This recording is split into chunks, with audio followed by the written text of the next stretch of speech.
Hello and welcome to Small Business Snippets, the podcast from smallbusiness.co.uk. I'm your host, Anna Jordan. Our guests for this episode are Dr. Megan Rossi and Jon Walsh, founders of gut-friendly food brand Bio&Me, launched in 2019. Their latest funding round closed 1.6 million back in March 22, and they've recently landed an investment from England captain Harry Kane. Megan, aka the Gut Health Doctor, is a dietitian and research associate at King's College London and a regular on This Morning. She's released 2 books and founded the Gut Health Clinic in London. Jon has had a career spanning over 30 years in the commercial and marketing space, including roles at P&G and John West and a seat on the UK board of Nestle. We'll be talking about making memorable social media content. Hi guys, how are you doing? Hello. Yeah, really good, thanks. Smashing. Well, I'll get straight into it today. So, as mentioned in the intro, you guys are the founders of Bio&Me. What's the biggest challenge that you've had in starting the company? Well, I mean, for me, it's really designing the products and making sure that every element of it is very much in line with the science. So as a background, I'm a scientist, and I wanted to make sure that all of my research as well as beliefs on what's really going to help people with their gut health is really emulated in this product. So for me, there was a lot of pressure on getting the product right, but also it's not just I guess the science. I wanted to make sure it tasted delicious, because as a dietitian, I know that even if something is really healthy for you, if it doesn't taste good, people aren't going to be repeat buyers. So yeah, I think for me, it was getting that right formulation of the product. I mean, Megan is spot on about the product. I mean, that was the number one thing to get right. I suppose the other thing that surprised me, having worked like all those nice big companies you just mentioned in the intro, when you make a promise to retailers of like 100% customer service, I just really hadn't realized quite how much goes into making that happen. Like, so many details, like they really do matter. I remember at one point, actually before COVID, there was a shortage of cardboard in the world, and I just couldn't believe that, we'd got the product right, we'd got the branding right, but somehow, brown cardboard for outers was going to be the problem. There's just so many devils in the detail. You've just got to get right. And that was, I've been aged 48, a huge learning for me. And especially for yourself, Jon, what were the challenges in getting Bio&Me on the shelves compared to other products that you've worked with before? So this is just going to make me sound like I'm flattering my co-founder, but the big advantage that we had is that we have a USP, a unique positioning, which is, we are the best for gut health, which is what Megan, by designing the products we were just talking about, does. So therefore, whilst, I mean, the retailers are really busy, all the buyers, one cereal buyer was telling me she was getting sent 3 or 4 new granolas a week. So in order to stand out, you've really got to have that unique positioning. And that's what Megan brings to Bio&Me, which is, I think our greatest strength. The other sort of thought on it, I suppose, is I think there are some people out there who think, you just send one email, you've got your USP, everybody will realize it and think it's fantastic, and on you go. And actually, you've just got to be hopefully sort of charmingly persistent. You just got to keep going with very good humor until you find the right moment, and in truth, we're a small startup. We're not the most important thing in most retailers' lives. And you've got to have a bit of sort of humility and understand where you fit in the grand scheme of things, and then just be ready to grab your moment when it comes. And I suppose, speaking in more practical terms, what does that look like? I suppose it starts with an email, maybe like a follow-up a week later, and sort of building a relationship that way. I mean, it really depends. If you can possibly find a warm introduction, so somebody who knows the buyer. So I suppose our strategy is quite obvious. Megan has designed the products and knows how to make them best for gut health. I've got grey hair, so I'd worked in food for 20 years or so. So, although I, far from it knew all the buyers, I probably only knew one, but I might know somebody who knew somebody. So if you can get a warm introduction, I would definitely recommend that. Emails can work, but do prepare to be persistent. I mean, I saw one new wine brand who was on LinkedIn talking about the fact they'd emailed the same buyer 200 times over a 2-year period. That sounds like quite a lot of emails to me. So I think you've got to try and find your way to doing it in a way where you'll stand out, but in a charming might not be the right way, but you're trying to be the fun part of the buyer's job, not a hassle for them. And just to confirm, John and I don't often give each other compliments, or we don't like to flatter each other. So this is very rare for us.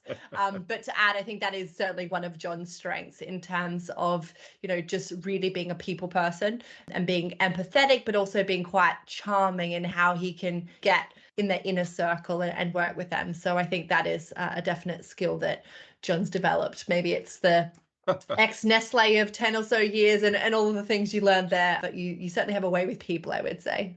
Developed it late in life, maybe.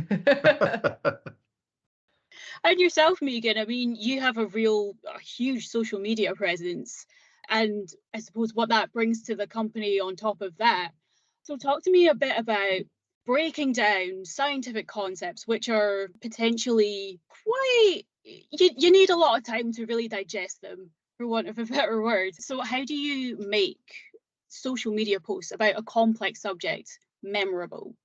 For me, it's just thinking about how would you talk to your girlfriends who might not have a science degree?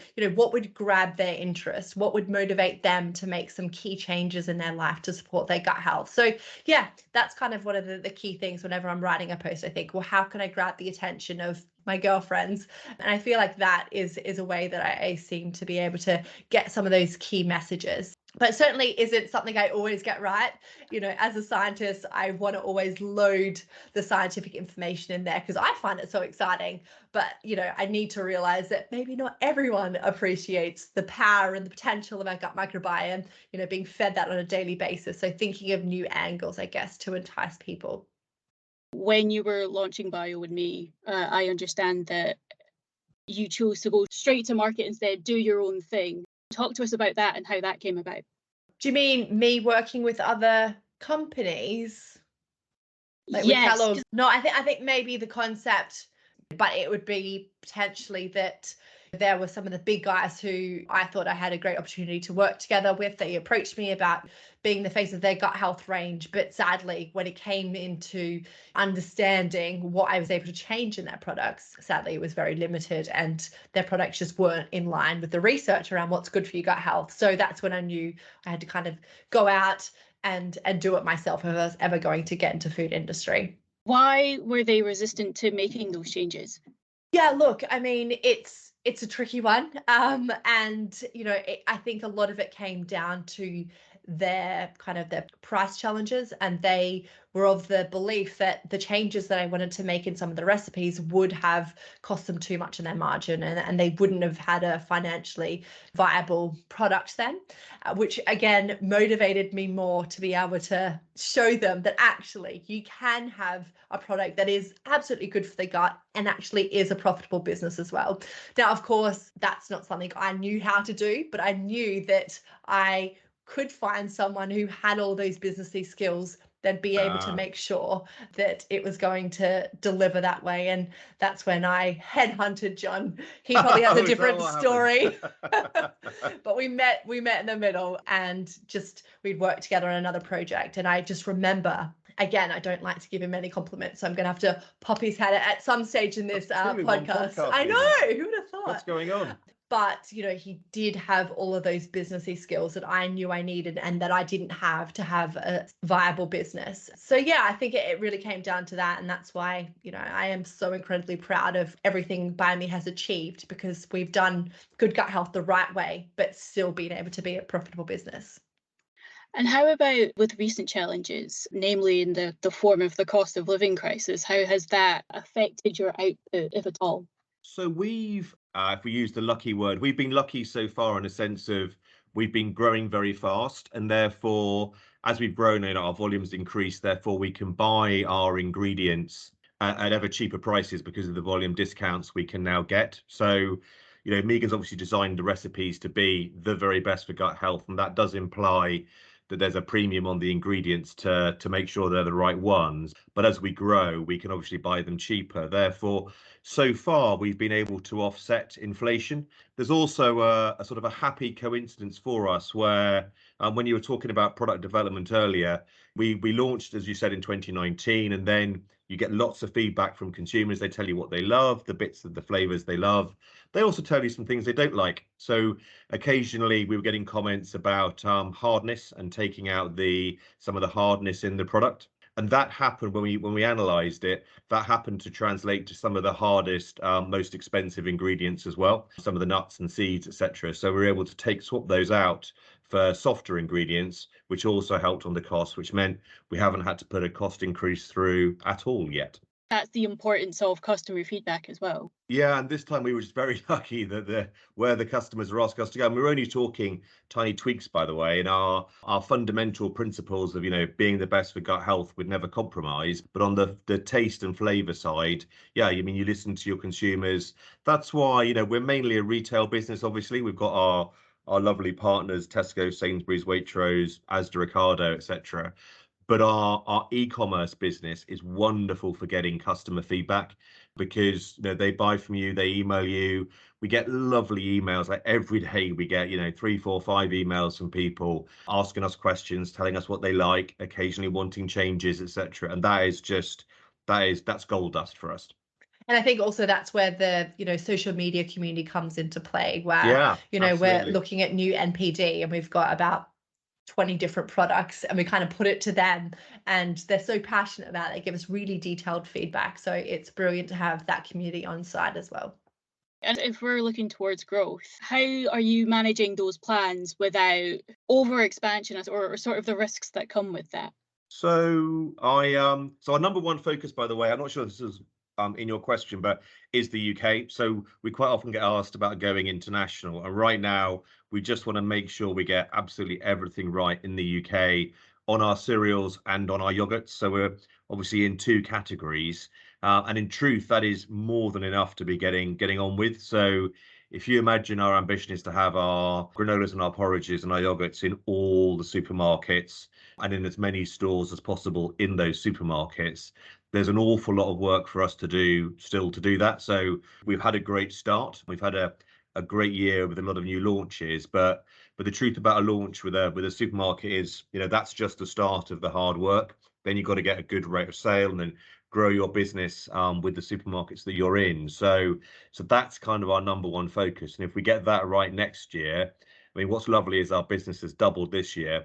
If we just get the distribution we've got right, next year we'll double again. So that is our absolute number one focus. And I think to add to that is Jon is very tight with money, which is actually a really beneficial thing. 3 compliments. 3 compliments. Is that a compliment? Maybe a backhanded compliment. So I think, again, our growth, the doubling, has been done on quite a small marketing budget. So I think there is, we're very cautious with how we spend the investment that we've gotten. And again, it shows that, if we did throw money at the marketing like many other companies do, I think our growth could be, even more accelerated. But we want to be obviously very savvy, obviously going into some pretty difficult times ahead. So we're quite cautious with that, but still have obviously been achieving pretty good growth. Nice. So what kind of areas of marketing do you focus on for the greatest results? Shall I go first, Megan, and then yeah, sure. Obviously, I mean, Megan's spoken a lot about social media, and that is a big focus for us, partly from sort of a brand awareness point of view, but also that engagement piece that Megan was chatting about is so important. Sort of the relationships you can build up there.